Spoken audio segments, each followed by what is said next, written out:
бүх албан тушаалтнууд дүүрэг хүлээж дүүрэг хороо бүр дээр бол ажиллаж байна. Эмээл морингийн даваа үлцгийг замун одоо баян зөвлөлтийн хонхор ачуур 10-ийн одоо гэсэн чиглэлээр хяналт тавьж ажиллаж байгаа. Төлөвлөлтийн байгууллагын ажилтнууд бас байраа эзэлнэ үү? Үүдээр байгаа улсад суугаад бүгдээрээ байраа эзэлье. Монгол улсын нийслэлд ерөнхий хяналтын сонсголыг анхудаа зохион байгуулах гэж байгаа. Тэгэхээр одоо яг хууль журмынхын дагуу хэдүүлээ ихтэй журамтай зохион байгуулах ийм учиртай гэж ойлгож байна. За эрхэм нийслэлчүүдээ, эрхэм иргэдээ, сонсголын ажиллагаанд оролцогчдоо та бүхний энэ өглөөний амар амгалан айлтгая. Монгол улсын нийтийн сонсголын тухай хуулийн 8 дугаар зүйлийн 8-3-ийн 1 дэх заалтад нийслэлийн иргэдийн төлөөлөгчдийн хурлын нийт төлөөлөгчийн 4/1-ээс доошгүй төлөөлөгч хүсэлт гаргасан бол ерөнхий хяналтын сонсголыг заавал явуулахаар хуульчилсан байдаг юм байна. За энэ хуулийн дагуу нийслэлийн иргэдийн төлөөлөгчдийн хурлын нэр бүхий 12 төлөөлөгч одоо энэ сууж байгаа сонсгол явуулах тухай хүсэлт гаргасан тул нийслэлийн иргэдийн төлөөлөгчдийн хурлын тэргүүлэгчдийн 2019 оны 10 дугаар сарын 15-ны өдрийн 173 дугаар тогтоолоор нийслэлийн нутаг дэвсгэрт хэрэгжүүлж буй сайжруулсан шахмал түлшний хэрэглээ анхаарах зарим асуудал сэдвт ерөнхий хяналтын сонсголыг 2019 оны 11 сарын 4-ний өдөр нийслэлийн иргэний танхимд зохион байгуулахаар шийдвэрлэсний дагуу өнөөдрийн ерөнхий хяналтын сонсголын ажиллагааг зохион байгуулж байгааг та бүхэнд дуулгая. За өнөөдрийн энэ ерөнхий хяналтын сонсголыг явуулах зарыг 2019 оны 10 дугаар сарын 18-ны өдрөөс 11 дугаар сарын 3-ны өдөр хүртэл 5 телевиз, өдөр тутмын 5 сонин, нийслэлийн иргэдийн төлөөлөгчдийн хурлын болон бусад сайтуудаар зарлаж олон нийтэд мэдээлж нийтийн сонсголын тухай хууль болон холбогдох журмын дагуу бүртгэлийн үйл ажиллагааг явууллаа. Түүхийн үрс агаарын чанарыг сайжруулах үсгийн хүрээнд бол сайжруулсан шахмал түлшээр иргэдийг хангах ийм хэрэгжүүлж ажиллаж байна. За үүнтэй холбогдуулаад түүхийн үрсний тээвэр Монгол Улсын засгийн газар 2018 онд 62 дугаар тогтоолыг гаргаж, уг тогтоолоор 2019 оны 5 дугаар сарын 15-ны өдрөөс нийслэлийн нутаг дэвсгэрт түүхийн үрсийг хэрэглэхийг зогсоож, 5 толгой түлш компани үйлдвэрлэсэн сайжруулсан түлшийг хэрэглэх ажлыг шалтгаалтайгаар зохион байгуулж, бас айл өрхүүдэд хүргэх ажлыг хэрэгжүүлж ажиллаж байгаа та бүхэн маань мэдж байгаа. За хэрэгжүүлж ажиллах явцад бол бас иргэдийн амнаас эрүүл мэнд хохирч угаарын хийнд хордсон асуудлууд цөөнгүй тохиолдсон. За үүнтэй холбогдуулан нийслэлийн иргэдийн төлөөлөгчдийн хурал дахь иргэдийн төлөөлөгчдийн хурлын төлөөлөгчд нэр бүхий төлөөлөгчд нийслэлийн нутаг дэвсгэрт хэрэгжүүлж байгаа сайжруулсан шахмал түлшний хэрэглээ анхаарах зарим асуудлууд сэдвт ерөнхий хяналтын сонсгол хийхээр санаачилсныг нийслэлийн засаг даргын тамгын газар хотын захирагчийн ажлын албанаас зүйртэй хэмээн үзэж дэмжин оролцож байгаагаа бас илэрхийлж байна. Сонсголын хүрээнд ажлын явцад гаргасан байж болзошгүй аливаа алдаа дутагдлыг нээлттэй хэлэлцэж, иргэд орсон суугчдыгаа сонсож, за мөн одоо шаардлагатай арга хэмжээг авахтай холбоотой зарим асуудлуудыг ярилцаж, алдаа оноогоо засаж, аливаа эрсдлийг цаашид гаргахгүй байх тал дээр бид хамтран ажиллах ёстой гэдэг байр суурьтай байгаагаа бас хэлхэн зүйтэй байна. Эдгээр одоо асуудлуудыг хэлцэх, шийдвэрлэх, шаардлагатай арга хэмжээг авч хэрэгжүүлэхэд бас цаг алалгүй ажиллах нь бидний үүрэг хариуцлага.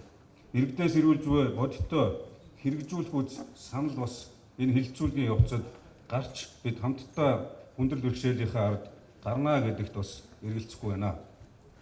Нийслэлийн иргэдийн эрүүл аюулгүй амьдрах баталгааг алдагдуулж үндэсний гамшигын хэмжээнд хүрсэн агаарын бохирдлын эсрэг сүүлийн 10 гаруй жилийн турш улсын хурал, засгийн газар, салбарын яамд, чиглэлийн байгууллагууд нийслэлийн удирдлагуудын зүгээс олон арга хэмжээг авч хэрэгжүүлсэн боловч харамсалтай нь дөрвөлтөй үр дүнд хүрээгүй шаардлагатай арга хэмжээг цаг алалгүй авч хэрэгжүүлээгүй улмаас жил ирэх тусам агаарын бохирдол бас нэмэгцээр ирснийг бид сайн мэднэ. Цэвэр агаар сан, төслийн зуух, нүүрс хөтөлбөргээд бүрэн мөнгө ихээхэн зарцуулсан ч үр дүнд хүрээгүй олон ажлуудыг бид бас бие сэтгэлээрээ мэдэрч байгаа. Судлаачдын гаргаснаар нийслэлийн агаарын бохирдлын 80 орчим хувийг гэр хорооллын яндан, 10 орчим хувийг автомашин, 6 орчим хувийг цахилгаан станц, үйлдвэрийн яндагаас үлдсэн 4 орчим хувийг хөрсний бохирдол хаягдлаас үүдэлтэй гэж тогтоосон байдаг. Тэгэхээр агаарын бохирдлыг бууруулахын тулд гэр хорооллын айд өрхүүд түүхийн нүүрс түлж байгааг түлс түгээлт тээвэрлэлтийн хэвийн үйл ажиллагааг хангах иргэд агаарын хийнд хортохоос бас өрчсөн сэргийлэх ажлыг бид зохион байгуулах ажлыг үе шаттайгаар авч хэрэгжүүлж бас ажиллаж байгаа. Монгол Улсын засгийн газрын тогтоолыг хэрэгжүүлэх энэ ажилтай холбогдуулан үүссэн нөхцөл байдлыг бас үнэлж дүгнэхтэй холбоотой нийслэлийн удирдлагуудын зүгээс онцгой байдлын өндөржүүлсэн бэлэн байдал шилжиж хамгийн нэгдүгээр эрсдэл гаргахгүй байх. Эрдэнэт хүний амийг цаашид дахиж эрсдүүлэхгүй байх. Хогорсон иргэдийн эрүүл мэнд амь настай холбоотой аливаа асуудал дээр бодиттой үнэлт дүгнэлт хийж шаардлагатай арга хэмжээг авч хэрэгжүүлэх зарим нэг ажлын хэсэг болгоё. Эхлүүлж байгаа аливаа ажил бол алдаа оноотой байдаг. Алдаа оноог нь бид бас аль болох богино хугацаанд цаг алалгүй зас залруулах мөн шаардлагатай арга хэмжээнүүдийг зохих байгууллагуудын оролцоотойгоор зохион байгуулж эрсдлийг нэн тэргуунд арилгахаас гадна сайжруулсан түвшний хэрэглээг бас хэвшүүлэхийн тулд айл өрхөд зөвлөм зөвлөгөө өгөх, мэргэжлийн дэмжлэг тусалцаа үзүүлэх, мэдээлэлээр хангах ажилд бол хэвлэл мэдээллийн байгууллагууд за мөн оператор арга утасны компаниудын оролцоотой за нийслэлийн бүхий л шатны байгууллагууд буюу 90 гаруй агентлагийн 3000 гаруй ажилтан албан хаагчид нийслэлийн 6 дүүргийн хороод хэсгийн бас айл өрхүүдээр орж өнгөрсөн хугацаанд зөвлөм зөвлөгөө өгч ажиллалаа. Энэ хүрээнд бас бидний цаашиж анхаарах ёстой асуудлууд олон байгаа гэдгийг бид бас ойлгож байна. Хамгийн гол нь энэ асуудалд өнөөдөр идэвхтэй зүтгэл гаргаж ажиллаж ирсэн ажилтан албан хаагчдаас гадна өнөөдрийн нээлттэй хэлцүүлэгт оролцож байгаа иргэд орсон суугчид та бүдгийн маань нээлттэй санал илэн далангуу бас санал зөвлөмж аливаа энэ хүндрэлтэй асуудал үндэсний хэмжээний амшиг болсон асуудлын ард бас хамтын хүчээр гарах. Гэхдээ сая хэлдэг эрдэнэт хүний амнаас эрсдэхгүй байх тал дээр бүх талаас нь бид анхаарч ажиллах дээр бол онцгой бас анхаарлаа хандуулж ажиллах ёстой гэж бодож байгаа. Монголчууд бид бас бүгдээрээ хэлцүүл буруугүй гэдэг. Энд хэлцэж, ярилцаж, гарч шийдлээ гаргах гэж ирсэн та бүхний маань оролцоотойгоор та бүхний үнэтэй санал бас оролцоо идэх санаачлагаар Улаанбаатар хотын агаарын бохирдлыг бууруулах энэ ажил эрсдэлгүй бас зөв хэмжээнд зохион байгуулагдаж бид бүх хүндрэл бэрхшээлээс сална гэдэгт эргэлзэхгүй байна. Та бүхнийхээ ажилд амжилт хүсье.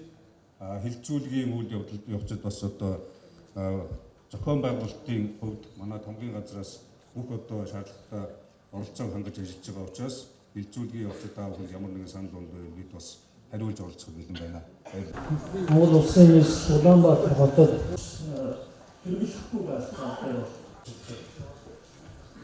За дээр нэгдээд ард иргэдийнхээ хэрэглээ таниулах ялангуяа энэ сайжруулсан түвшийг хэрэглэж байгаа 594 байгууллагын 4302 албан хаагчид 469,395 гэж байна. За энэ хүн цахилгаан халаалтын чиглэсэн